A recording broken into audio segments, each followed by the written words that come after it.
मेरे दोस्तों मैं इस चैनल के उत्ते बड़ियां कहानियां स्टोरियां अदाकारां दियां तुहाडे अगे बयान करता रहा। अज एक हकीकत जिहड़ी ना मेरे दोस्तों एक अल्लाह दे घर दी तुहाडे अगे बयान कर। दोस्तों पाकिस्तान पंजाब दे विच विलेज लाइफ दे विच तुसीं अल्लाह दे घर आ छोटे छोटे काफ़ी देखी उस जिहड़े लोकी बनांदे सन। वीडियो खुद ब खुद देखना बड़ा दुख और अफसोस लगा है मेरे दोस्तों कि अल्लाह दे घर दे विच इस तरह बेदबी हो गई। जोड़ा पुराना रोड है ना मेरे दोस्तों लाहौरों चलीए तो सरगोदा रोड आता काफ़ी जगह ते ग्रां भी आउंदे ने विच। अफसोस मेरे दोस्तों कि नाल एक परा डेरा हैगा।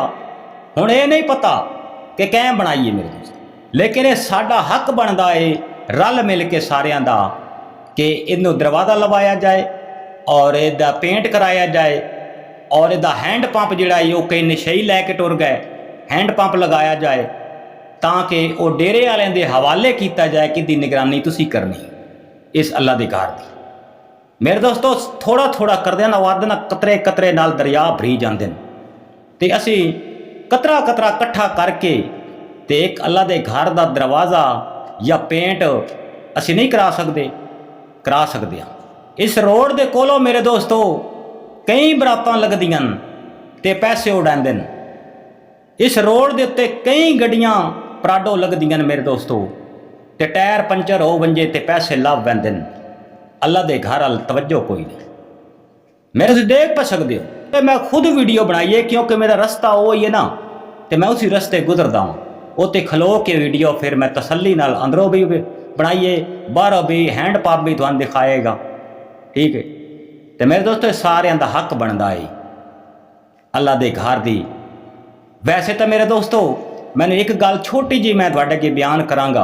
हाँ किस अल्लाह के घर का दरवाज़ा को नहीं लगो।